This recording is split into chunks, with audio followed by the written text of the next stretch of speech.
जिन ऋषियों मुनियों ने ध्यान की बात को, योग अभ्यास की बात को अपने अपने शिष्यों को अच्छी तरह से समझाने का प्रयास किया है, सब ने यही तरीका बताया है। और यहाँ तक कि भगवान बुद्ध ने भी जब विपश्यना नाम से एक ध्यान की बात कही तो उन्होंने भी इसी बात को कहा है और इसी तकनीक को, इसी जिसको कह सकते हैं कि इसी युक्ति को उन्होंने समझाया है लोगों को कि यह युक्ति अपनाओ तो तुम इस बात को समझ सकते हो।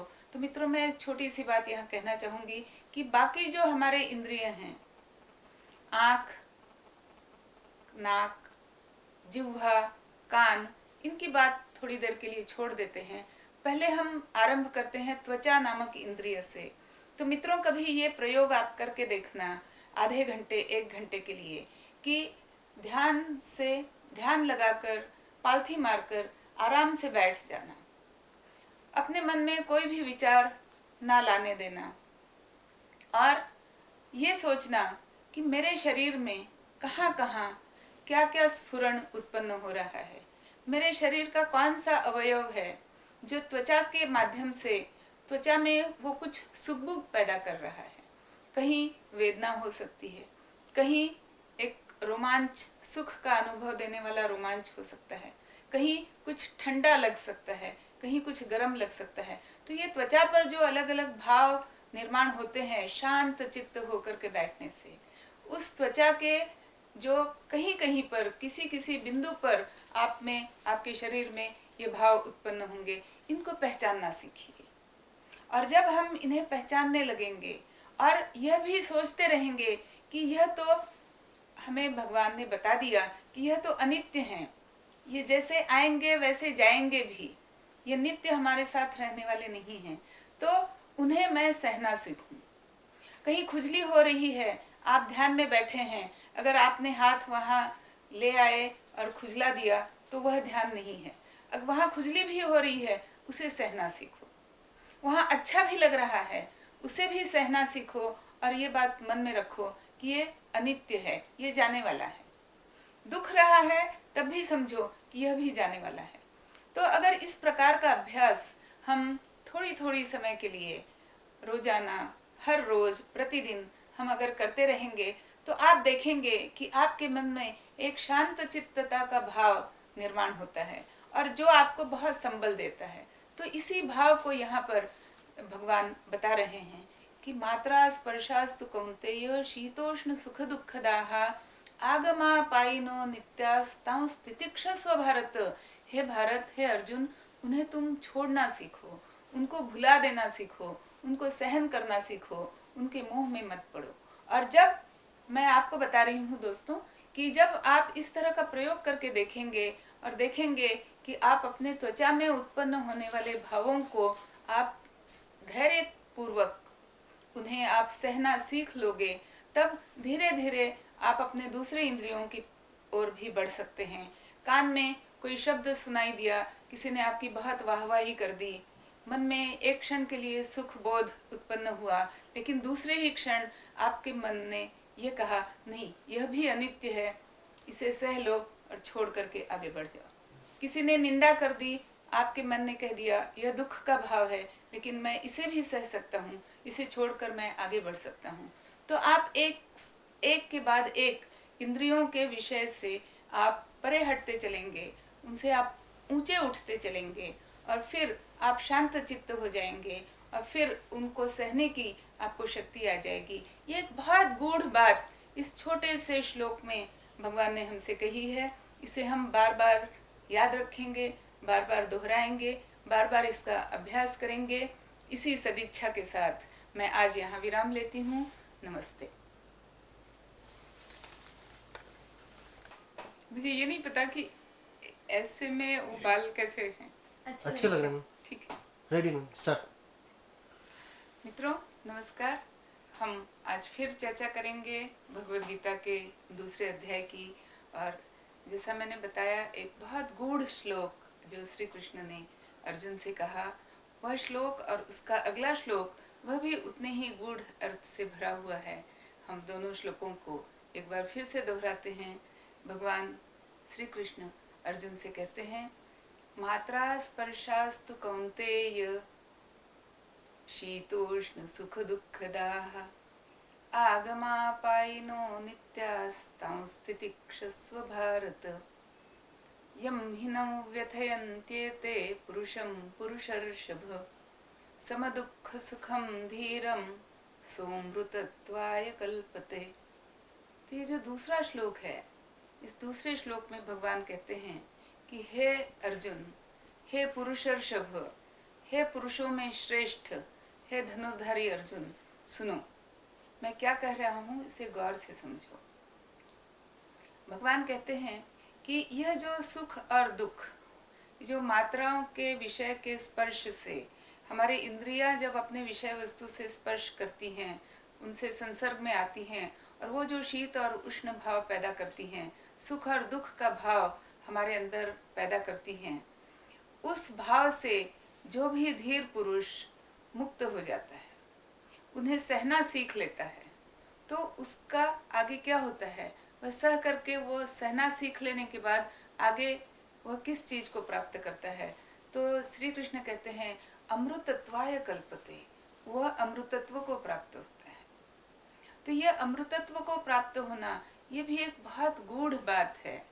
यहाँ मुझे स्मरण हो रहा है कि ईशावास्य उपनिषद में एक जगह ये कहा गया है, छोटा ही है ईशावास्य उपनिषद, और आप जानते होंगे कि यह सब सारे उपनिषदों में सबसे पहला उपनिषद जो है वह ईशावास्य उपनिषद है। कभी हम उस ईशावास्य उपनिषद की भी कथा आपके पास लेकर के आएंगे।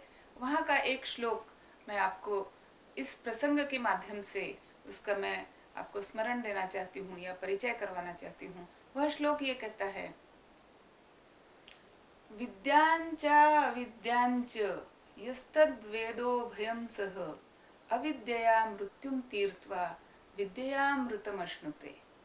अविद्या और विद्या, ये दो शब्दों का प्रयोग इस श्लोक में हुआ है, और इस श्लोक के माध्यम से ये समझाया गया है कि अविद्या एक होती है और एक विद्या होती है। यह दोनों ही किसी भी मनुष्य को चाहिए कि वह इन दोनों को अच्छी तरह से समझे, इन दोनों के गूढ़ बात को समझे, वह अविद्या को भी समझे और विद्या को भी समझे। तो अविद्यांच विद्यांच, तो विद्यांच अविद्यांच, विद्या को भी समझे और अविद्या को भी समझे। यस्तद वेदो भयं सह, जो इन दोनों को ही समझ लेता है, वह उसके बाद वह क्या कर पाता है। तो इस श्लोक में कहते हैं कि अविद्या मृत्युम तीर्त्वा, अविद्या के माध्यम से वह मृत्यु को पार कर सकता है, अविद्या के माध्यम से वह मृत्यु को तर लेता है। अविद्या मृत्युम तीर्त्वा विद्यामृतमश्नुते। तो यहाँ पर मित्रों एक बहुत गूढ़ समझने की बात है। जैसा मैंने समझा है वह मैं आपके सम्मुख रख रही हूँ। सही या गलत मुझे मालूम नहीं, ये तो कोई बहुत महापंडित होगा उसे पता चलेगा, जो बहुत योगी पुरुष होगा उसे पता चलेगा। लेकिन जो मैंने समझा वह यह था कि जिस अविद्या की बात हो रही है, यह अविद्या यह विद्या के निगेशन के रूप में नहीं है, यह विद्या के अभाव को नहीं बता रही है। यह जिस बात के लिए अविद्या शब्द का प्रयोग हुआ है, यह किसी दूसरी विद्या को इंगित करती है। शायद यह किसी साइंटिफिक विद्या को इंगित करती है, शायद यह मस्तिष्क से जिस बात को हम समझते हैं तर्क संगत विद्या की बात करती है। तो यह अविद्या जिसको कहा गया है इस श्लोक में, तो उस श्लोक में उसी अविद्या का बखान भी किया गया है कि अविद्या मृत्युम तीर्त्वा, अविद्या से परे होकर के जब तुम मृत्यु को तैर लेते हो। शब्द बहुत सुंदर है कि जब तुम मृत्यु को तैर लेते हो तब विद्यामृतम अश्नुते। तो ऐसा नहीं है कि जैसे ही तुम मृत्यु को प्राप्त हुए और अगर तुमने अमृत तत्व को समझ लिया है तो जैसे ही तुम मृत्यु को प्राप्त हुए तो तुरंत तुम्हें अमृत तत्व मिल गया, ये भी नहीं है। और या ये भी नहीं है कि तुमने अमृत तत्व को प्राप्त कर लिया तो तुम्हें मृत्यु कदापि नहीं आएगी। ये भी नहीं है, क्योंकि देह का स्वभाव है कि देह को मृत्यु लेनी ही है। तो फिर ये जो अमृतत्व की बात हो रही है, और ये जो बात हो रही है कि विद्या अमृतम अश्नुते, विद्या की सहायता से तुम आगे बढ़ते चलो, आगे बढ़ते चलो। अविद्या की सहायता से या अविद्या को पार करते हुए तुमने मृत्यु को तैर लिया। अब अविद्या के फिर से कट करूं क्या? अविद्या की सहायता से तुमने मृत्यु को पार कर लिया, अविद्या को पार कर लिया, मृत्यु को तैर लिया। तो अब विद्या की सहायता से तुम और आगे बढ़ो। तुम्हारी यात्रा उस अविद्या और उस मृत्यु को तैर लेने के बाद समाप्त नहीं हुई, यात्रा अभी चल रही है, यात्रा अभी चलने वाली है। और विद्या की सहायता से अब तुम्हें अगली यात्रा तैयार, और अब विद्या की सहायता से तुम्हें अपनी अगली यात्रा काटनी है, उस अगली यात्रा की तरफ बढ़ना है। और इस प्रकार तुम बढ़ते रहो और विद्या की साधना करो। तो फिर उस विद्या की साधना से तुम्हें अमृतत्वम अश्नुते, विद्या अमृतम अश्नुते, तब तुम्हें उस अमृत की प्राप्ति होगी। इसलिए जब मैं ईशावास्य उपनिषद के इस श्लोक पर थोड़ा सा चिंतन करती हूँ तो मुझे लगता है कि जिस अर्थ में, जिस रूढ़ार्थ में, जिसे हम कहते हैं कि सामान्य बोलचाल की भाषा में जब हम विद्या और अविद्या शब्दों का प्रयोग करते हैं, तो मुझे लगता है कि इस श्लोक में उस अर्थ में यहाँ पर विद्या और अविद्या शब्दों का प्रयोग नहीं हुआ है, किसी दूसरे अर्थ में हुआ है। और मृत्यु और अमृत, इन दोनों शब्दों का भी प्रयोग उस अर्थ में नहीं हुआ है जिस अर्थ में हम सामान्यतः इन शब्दों को समझते हैं। बल्कि मुझे लगता है कि यह श्लोक एक इंगित करता है कि मृत्यु के बाद एक दूसरी यात्रा शुरू होती है। हर मनुष्य के लिए मृत्यु के बाद एक दूसरी यात्रा उसे तय करनी है। और वह यात्रा अगर वो विद्या के साथ, विद्या के प्रभाव के अंदर, विद्या को समझते हुए, उस विद्या के संबल पर अगर वो उस यात्रा में आगे बढ़ता है तो वह अमृत को प्राप्त करता है। लेकिन उस यात्रा में उसके साथ क्या चलेगा, उसके साथ कौन सी विद्या चलेगी, उसके साथ विद्या चलेगी भी या नहीं चलेगी, इन बातों को हम आज नहीं समझ पाते हैं। शायद बहुत गहन चिंतन से, बहुत गहन मनन से, बहुत गहन तपश्चर्या से हम इस बात को शायद समझें। लेकिन जब हम वापस भगवद गीता पर आते हैं तो भगवान कहते हैं कि वह पंडित जिसने इस बात को समझ लिया कि इंद्रियां जब विषय वस्तु से संसर्ग में आती हैं तब उनसे जो शीत और उष्ण भाव उत्पन्न होते हैं, उनको धीरता से, उनको धैर्य से सहन करने की बात जिसने सीख ली, वह पंडित, वह अंततः अमृतत्व को प्राप्त होता है, उसे अमृतत्व की प्राप्ति होती है। अमृतम कल्पते। तो ये एक बहुत गूढ़ बात है। इसे कभी भी ऐसा नहीं होता मित्रों कि हमने इस बात को समझ लिया और हमने कहा अच्छा चलो अब हम थोड़ा सा ध्यान लगा करके बैठते हैं और फटाफट हमें अमृत मिल जाएगा। ऐसा कभी नहीं होता है। उसके पीछे एक तपश्चर्या होती है, उसके पीछे एक साधना होती है, उसके पीछे एक निरंतरता होती है, उसके पीछे एक निरंतर अभ्यास का एक डिसिप्लिन होना बहुत आवश्यक है। और इस प्रकार जब हम निरंतरता से चलेंगे, निरंतरता से हम अभ्यास करेंगे, तब हमें उस बात के कहीं न कहीं हम निकट पहुंचेंगे। हजारों क्षणों में कोई एक ऐसा क्षण आएगा जब उस क्षण में हमें यह अनुभूति हो जाएगी कि हाँ, अभी शायद कुछ मेरी पकड़ में आ रहा है।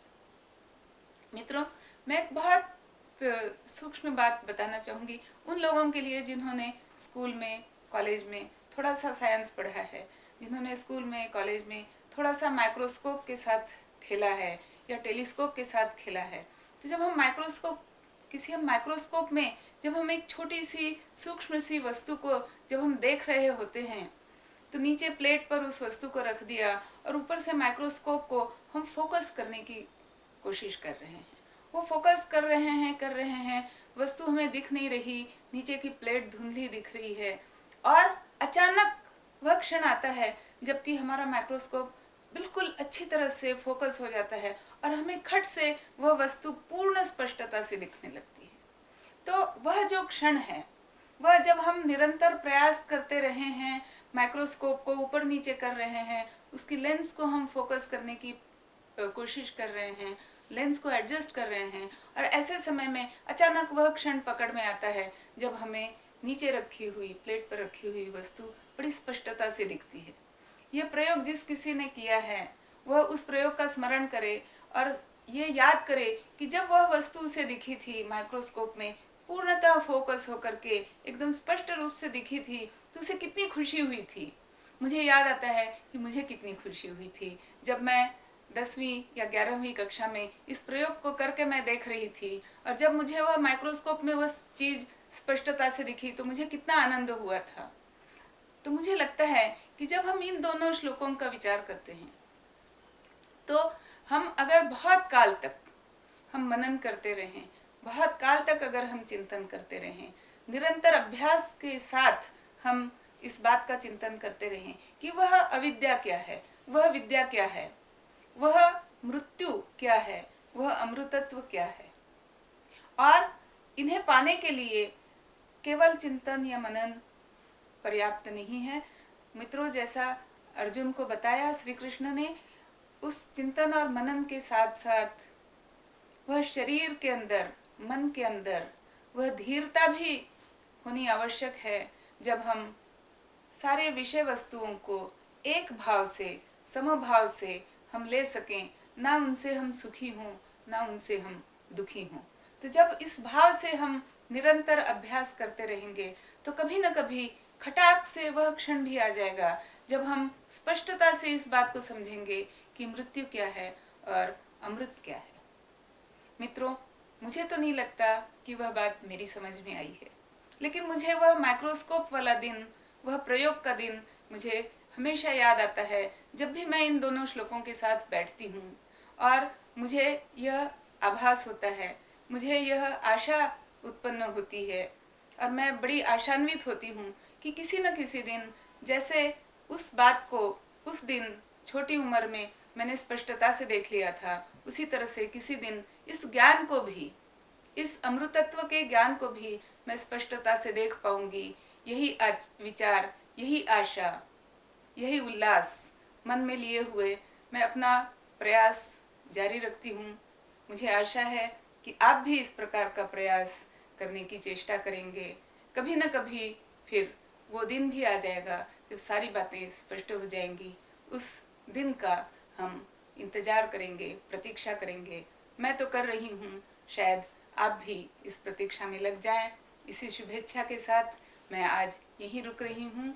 नमस्कार।